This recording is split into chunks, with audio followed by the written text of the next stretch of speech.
This is now the fourth webinar in this business intelligence series, and we're pleased to have you join us. I know some of you have been with us so far every month, and some of you, I believe this is the first time you're coming to one of these webinars. So again, thank you for joining us. Today, as you can see, we will be discussing 5S.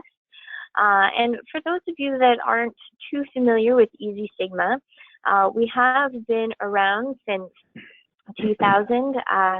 We were the first Canadian organization to offer Lean Six Sigma training and certification here. And our facilitators are amazing in that they've got a huge amount of experience from all sorts of industries and all walks of life. So I have no doubt that you'll find them to be a wonderful resource of information. They've also been using the tools that we're going to be discussing for quite a few years, so very experienced as well. We just have here our vision and our mission, just so you can understand this a little bit better. We are very passionate about continuous improvement, and I hope that all of you are as well. As far as your speaker today, Jeff Woods is going to be hosting the webinar once again. As you can see, we've put a little bit of his bio up here, but Jeff personally is just a wonderful facilitator. I've had the privilege to be in the classroom with him on several occasions, and just the way that he explains and helps you to understand the topic at hand, but also to get you excited about actually using these tools is fantastic. So I have no doubt that you're going to enjoy hearing what he has to say over the next half hour about 5S. Just a couple housekeeping items. If you do have any questions that you wish to ask through the chat window, you're more than welcome to.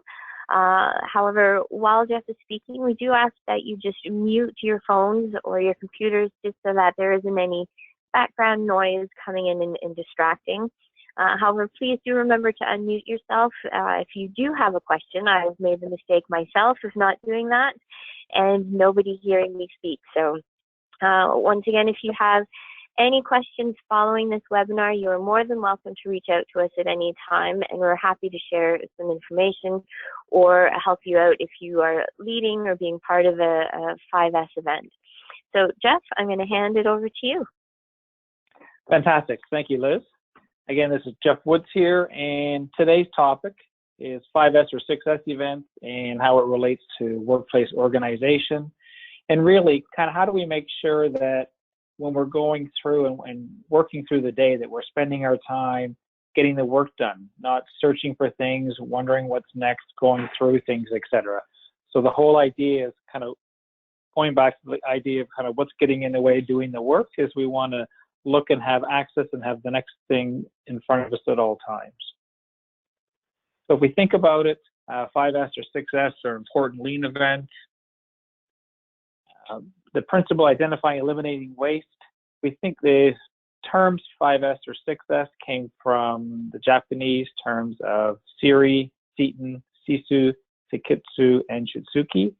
English equivalents being sort, set in order, shine, standardize, and sustain. Again, we hear 5S and 6S because they've come and added the 6S, which is safety, which is kind of a wrapper and component to all of what we do in the workplace. So just kind of how do we approach it? How do we look at things? And one of the biggest challenges with any, whether it's at work or at home, is that we kind of look at what we're doing and we don't think about things as being in the way of doing the work. We don't think of it as searching as just part of the job. Oh, I've got to go look for this document and I'll be back in half an hour. I've got to go search for something, whether it's a tool, a document, a package, a product, whatever it is, how easy is it for us to find it?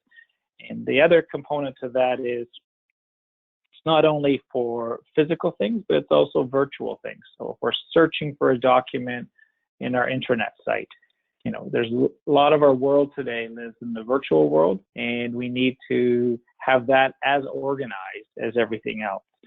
And it's interesting because, you know, a lot of the virtual world actually has kind of grown over time, and with what started as organized because it was step 1, step 2, step 3.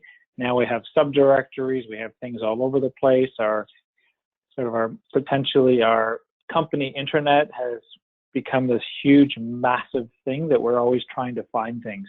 And so when we're going through today, we'll talk about the physical world and the virtual world. Again, the method: sort, separate what's needed in the work area from what is not, and get rid of what we don't need. Often we collect things, we get a new product, we get a new document, we get a new whatever, and we add it in, but we don't get rid of what we don't need anymore. So we don't get rid of the old things. And after a while, things just get more and more cluttered.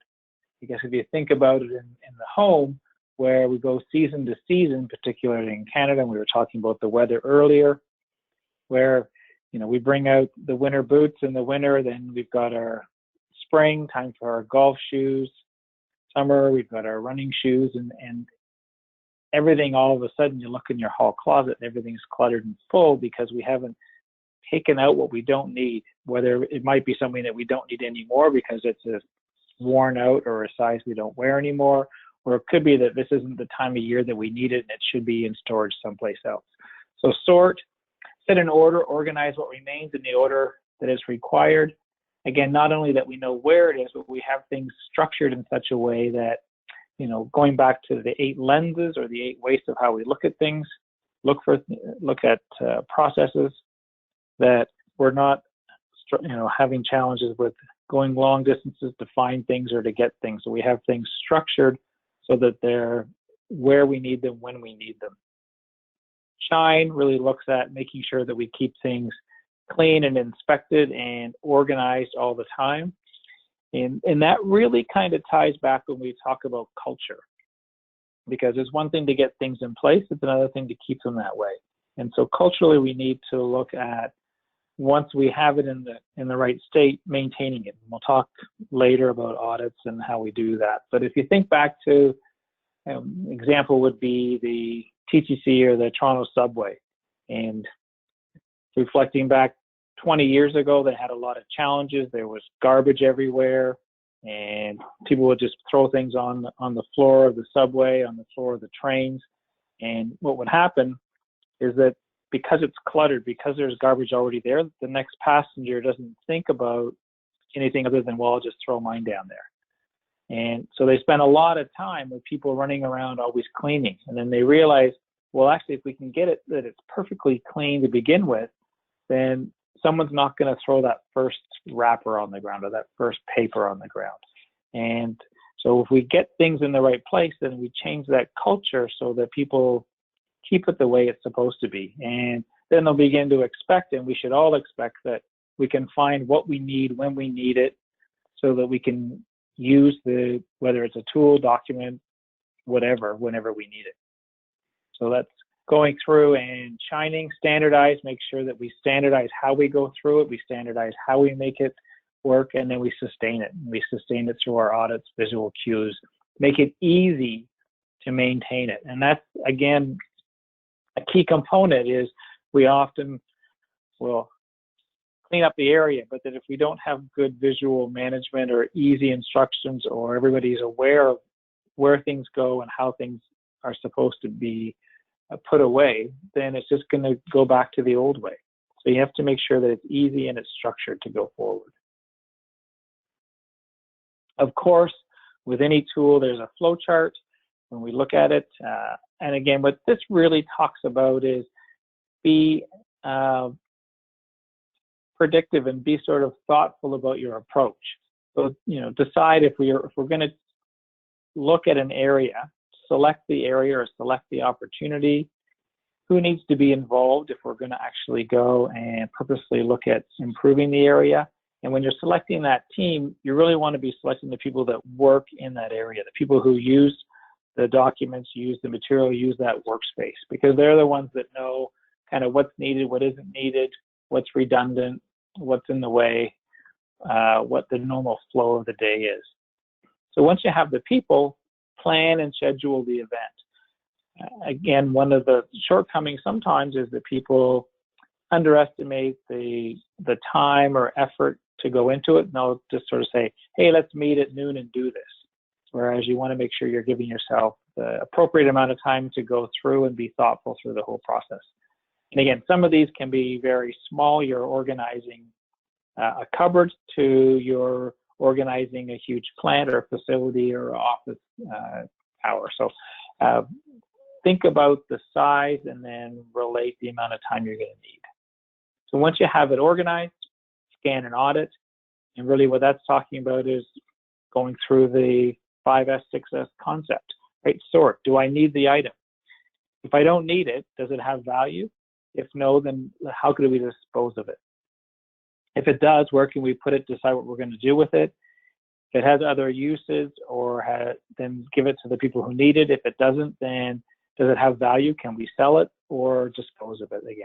So figure out what you're going to do with it, but don't have your area become just a collection of old equipment, old documents, old storage of files, old, and again, in the virtual world, we add a new document because we've updated a policy, but we haven't taken down the old document. So do we have a clutter in there around how we even get through the virtual world? Then if we're keeping it, make sure we straighten and shine it, standardize, make it visual, make it easy for everybody to know where things are, how we're going to use them, how to maintain it, and then sustain through communication and audit. So make sure, again, everyone's aware, and we have a structure of how we're going to go back and validate that what we put in place is still in place. So how are we going to go back and keep score to know that it's where it needs to be? And in the background, we always have to remember that we're doing this because at the end of the day, it saves us time, energy, and money, because we're not searching for things. We're not trying to find things. We're not going out and purchasing things because we didn't know where to find it. We're not having things broken because we didn't put them away properly, and so that we have to either fix or replace them. So there can be significant cost implications in a one-off purchase, and also in an over time drip of loss of productivity. And that's really the goal behind it. We're trying to make it easier to get the work done. And that's the idea behind 5S or 6S event. When we are auditing and when we're looking and sorting through things, we have our, you can either formally use red tags and yellow tags, or you can sort of create something with that structure. But the concept behind it is the red tags are flagging things that you're not sure. What is it? Should we keep it, store it, get rid of it? If I do need to keep it, how many should I keep? What am I going to do with it? The yellow tags are for TPM, or total productive maintenance. And they look at, well, if we have a piece of equipment, what's the maintenance structure? What's the schedule for making sure that it's always in taken care of, that it's maintained, et cetera, so that we have that structure in place. Next couple of slides just sort of kind of work us through that again. So from the red tag, we're sorting. Again, what is it? Should I keep it, store it, dispose of it? If I need it, how many should I keep? So working through, and you're systematically kind of going through the clutter of whether it's your desk, your storage unit, your facility, whatever that is. The yellow tag is, if I have equipment, how do we maintain it? How do we sort of set it up to make sure that it's always in tip-top condition, that it's ready to be used, that it's been maintained? Do we know what that maintenance schedule is? If there's a problem with it, how do we know what to do with it? So again, so that when something happens, we have a plan in place for knowing how to manage it.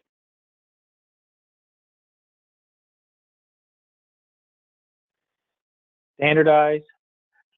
Again, if we think about it, it's one thing, and often the old expression of spring cleanup, and then everything goes back over time. So if we're going to put something in place, we want to also have the structure that it's going to be maintained.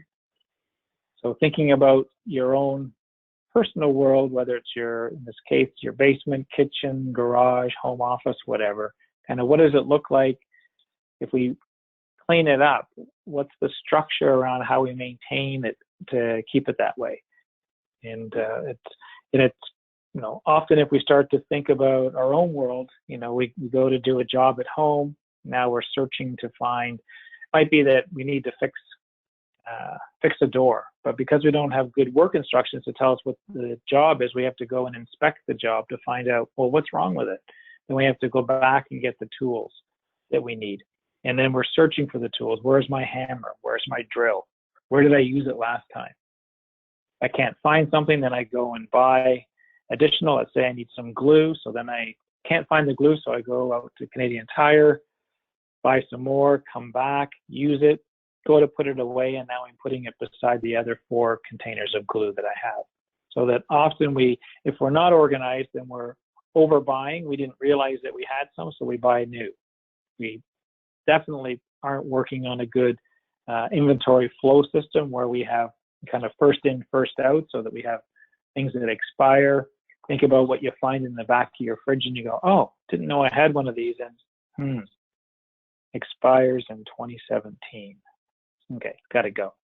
So just all the different things that we do, and again, home's a good example because we all do things around the house, and sometimes we think, well, it's okay if I'm inefficient at home. It's okay if it takes me 2 hours to do a 20-minute job because, hey, it's my time. I mean, that may or may not be true, but at the work site, when we're at work and we're thinking about the demand on our time, because everyone has huge demands on their time, and what we're trying to do is be very effective and efficient in the use of our time. We want to get rid of the things that get in the way of doing the work. If we're searching for things, waiting for things, doing things we don't need to do, then that's not helping. And so the 5S, 6S concept and the whole culture of approach is key in the workplace.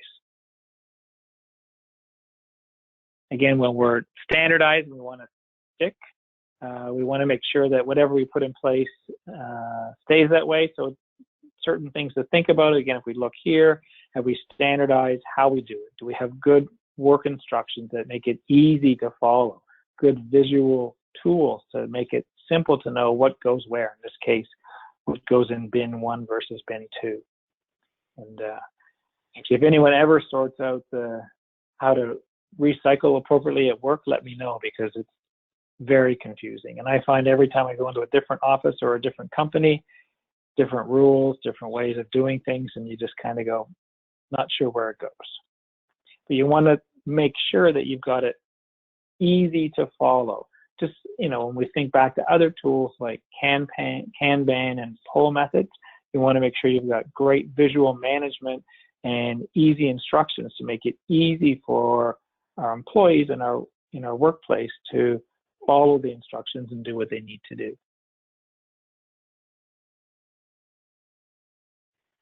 Sustaining 5S, make it a habit, right? How do we kind of put in place that we're always going back and checking? That sense of pride is, you would feel, you recognize what you need to do and not need to do, and you would actually sort of feel bad or guilty if you sort of broke the pattern. Making sure you're putting things back where you need them, so that the next time you go and look for it, it's there. And then you support that with the excellent tools, visibility boards, shadow boards, so you can see what's there, what isn't there. That works for whether it's a tool or whether it's a document, a binder. If you have a set of binders for work instructions that sit on the shelf, you can simply take a piece of tape that runs on an angle up across them all, and then cut it off so that you can always tell that the binders are in the right order and if one's missing because that line has been broken. So just simple things that you can do to make it easy to maintain, so that when something is taken away and used, when it goes back, you know where to put it, where it goes, that it's in place, and so that we're not worrying about it next time. And again, it's that searching that just sort of is that drip, drip, drip on our time. We're on our way to work in the morning. We're trying to figure out all the things I've got to get done today. We're heading home at the end of the day going, wow, I didn't get half the things done that I wanted to do. So what are those things that get in the way, again, of doing the work? And this 5S and 6S as a concept, it applies to everything that we're doing at work. And it's really just one of those, how we want to start to think of things, whether, it starts with our own desk, to our own office, to our own floor or maintenance area, or whatever our area of work is. And then we want to continue it and keep it going. Because it's a challenge, sustaining it once we put it in place. One of the things, have we included all the right people in how we put it together? Or did somebody reorganize it that works for them, but it doesn't necessarily work for someone else? So we've included the right people in the team. Have we put good communication in place so that we reorganize things? Someone comes back from vacation, has no idea that we made a change. There's no instructions. There's no information for them. When we hire a new employee, have we built it into onboarding so they know where things are and how things are done? How do we make sure that we're consistently doing the right things to maintain it over time? And one of the things you look at are audits. So can we put an audit in place, whether it's daily, weekly, monthly, or whatever, that we go and we just make sure that after we've done the work that it's maintained. And one of the things when we're going through a 5S that can help with it is if we calculate why are we doing it in the first place? What's the impact of how we're organized today? And again, that can be on inventory and how we're buying things. It can be on time spent searching for things. Could be on risk mitigation, because we've got documents that are getting ruined because they're on the floor and getting wet, and so therefore we've lost the history. It can be on that continual loss of time from searching. Lots of different ways that we can be capturing what the impact is. So the before and the after. We always talk about metrics and quantifying the impact. Why are we doing it? Does it make sense? What's going to be the impact on our business? And then let's measure it afterwards to make sure that we made the gain that we want to and that we maintain it. So once we have that, let's make sure that it stays in place. So we put into place audits, which can be a 2-minute thing or whatever kind of time and effort that you want to put into it. But you just want to make sure that everybody knows how things are supposed to be and that we maintain it. And again, that works for the virtual world and the physical world.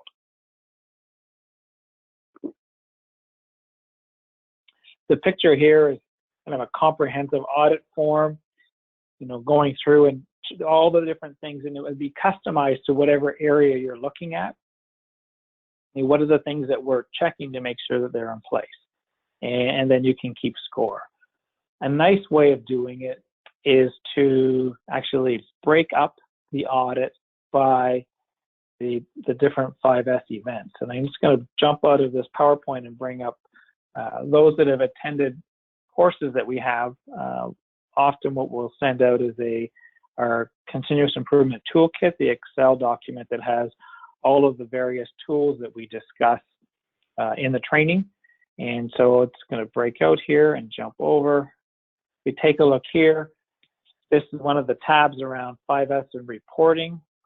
So what you can do is start to look at, in your audit, break it up by activity. So what are the sort activity descriptions and how are we doing? These, of course, would all be customized to whatever your area is. This happens to have some in here as an example. So then you'd be scoring your sort activity. So how are we doing in regards to maintaining sort? How are we doing in regards to maintaining set and order?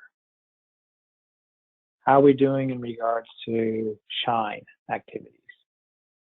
How are we doing in regards to standardize and sustain?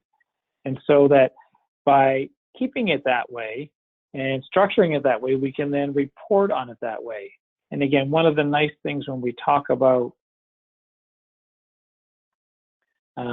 any kind of change or anything we're doing at work, we always want to bring it back to visual management. And so how can we make it that it's easy to know where we are? So within that document that I was just showing you is that you can break it out and quantify the score. And then a way of showing it is in a radar chart.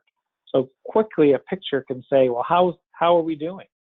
In this case, our sort's a bit behind, set and orders right where we want it to be.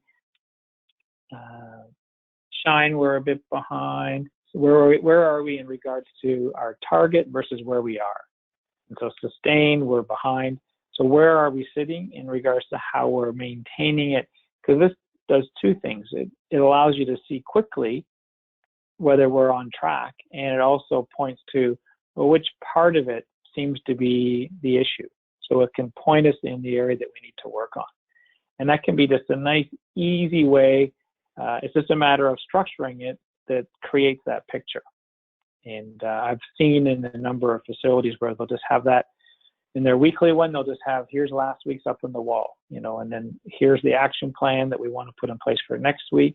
And then next week's goes up, and then they'll keep sort of responding so you can sort of see that over time how they're doing. Just nice, easy tools, again, to visualize the sustain. How are we going to make sure that if it's worth the effort to change it, how are we going to make sure that we actually keep it that way? Just some pictures and examples as we go through. If we look here, some simple examples before. Again, this is mostly around clutter. And so, think about it though. You've got searching for things. You've got the potential of documents being lost, so that there's a risk of we can't find them at all and we need something. You've got the risk of safety. Somebody might fall, trip over something. All kinds of the different impacts of it being cluttered and disorganized. Another thing that can happen is, we need more space, right? We need to take over additional office space because we're full. Well, are we? What is it that we're storing? And so they can be a real cost avoidance when we're looking at potentially needing to expand. Well, do we need to? So let's do a 5S and 6S and find out, well, what is here? What do we need? With what we need, what's the best way to put it in place? How do we then visually put things in place so we know where things are and we maintain them and add into our inventory system and everything else? So again, just a picture of an after, a little bit better structured. Another example, before and after. Really easy to have things just get worse and worse over time. And again, one of the challenges when we talk about lean and lean thinking is that if we don't notice it, if we don't think of it as a problem, we're never going to step back and do anything about it. So we just get really used to walking around things or bending over and searching for things rather than it easy just to sort of grab things and do the work, get the work done. These are pictures from a project that I was working on, and so this was a large storage facility. And the three pictures here are the actual kind of what one of their storage areas look like. These are just a small piece of it, but you can see there's clutter everywhere, a lot of potential damage. They would be buying new products because they didn't know what they already had. So from an inventory, cost, product turn perspective, expiry of products perspective, it was terrible. And if you look at the first picture, you can probably guess what the room used to be used for before they started to store things in it, which was a weight room. But they never took the weights out because that was too heavy. So they just sort of piled things around it. And so if we go, here's some pictures of after, and this is early after. They then went and once they had things organized and they knew where it was, when you walked into this area, there was a big picture on the wall that said, here's the 50 things, whatever, that you're going to find in this particular storage unit, and here's where they are. So you knew exactly what was there and where to find it from a time and effort perspective. They also then had pictures on each of them so that you could see a picture of what was in the box and so that you would know where to find things, etc. And what was interesting is that after this, they realized that not only was it easier maintaining it day to day, but once a year when they were running their audit, they used to take about four days trying to guess what they had, and reasonably inaccurately. And in the new world, when I was back there couple of years later, they commented that it was interesting because now their 4-day audit was taking less than 4 hours. And so again, where they're making productivity gains by being organized. So 5S and 6S as a culture and as an event can really, really strengthen just the way your organization runs. Another example, again, I talked before about shadow boards, and you can tell right away if a tool is missing or and you know exactly where it goes because there's a sort of an outline of it where it goes up. So you can sort of see where things are, where they go, whether something's missing. If something's out of place, then it's not. Then you can identify it. If you look in the center bottom picture, you've taped the areas so you know where things go, where they're kept. If something's not there, then you know it's missing. The picture of the person kind of gives you an overall view of maintaining a role in a job where you've got excess materials, unorganized tools, excess motion of kind of moving around trying to get things. You can also see from a safety perspective where things could go wrong. You've got some oil or something on the floor where they might slip and fall. Lots of different things that can happen. And it's interesting working with organizations who have implemented 5S and 6S. It can be huge when they start to realize, oh, it started with, we had somebody put in a report saying how, oh, they had an injury. And then they looked and they said, well, why was there an injury? Well, the person was running to take a tool back where somebody was waiting, and they didn't want them to be waiting. Well, why were they running? Because they couldn't find something. And so that often you're going to find little kind of pieces that are causing bigger issues at work. So it, and again, it applies just as much to kind of a warehouse as it does to an office. Getting back to conducting the pilot, senior leadership, again, you can be looking at a holistic kind of macro level of how are we going to change our organization, sort of top down, how are we going to approach it, which would come from leadership talking about why we want to do this, how it's going to fit, what our overall structure is, and how we're going to roll this down. Let's pick the right first event so that we can be successful at it. So again, selecting that pilot would be something that's simple, focused, team building, something that we know is going to work. Put it in place, measure it, kind of then celebrate and sort of let people know, and then start the next one. Again, pick something that you feel you're going to be successful. So it can be driven right across your organization, top down, or you might just be looking at your own office or your own area and sort of more grassroots. What can we do as our department or our area to improve how we work? And then start to build it out where people are going, what is it that area just seems to be more organized? They seem to get things done. They always seem to know where things are.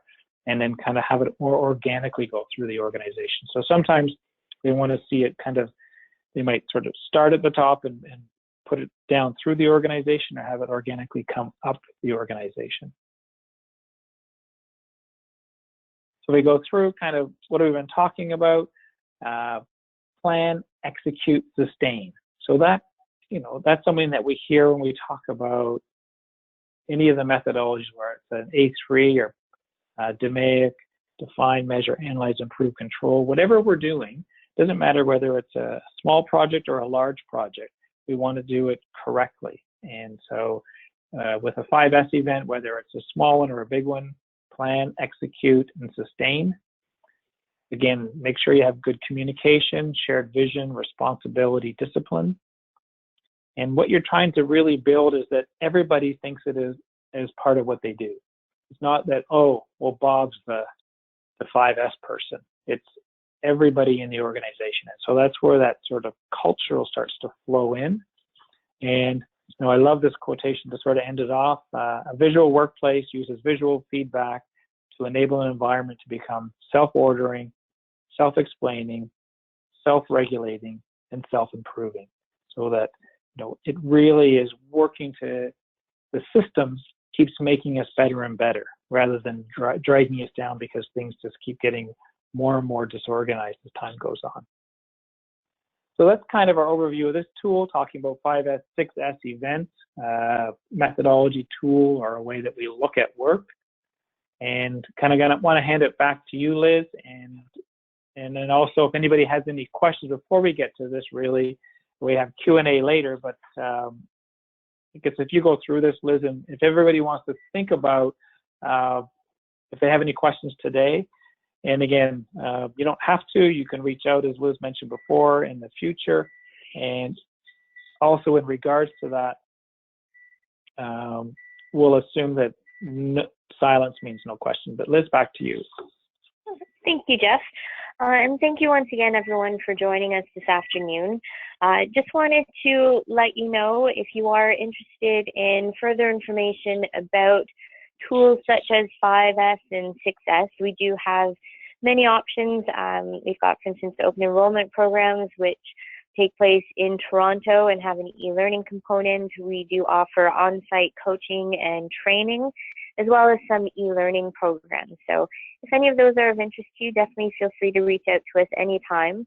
And if you haven't already signed up for the remaining webinars in this series, they do occur once a month.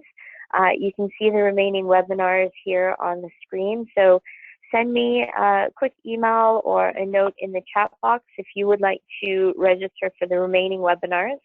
And as Jeff said, if you have any questions, feel free to reach out to us anytime. So we're just going to open up the line. So if there are any Q&A right now for 5S, definitely feel free to speak up, and thank you.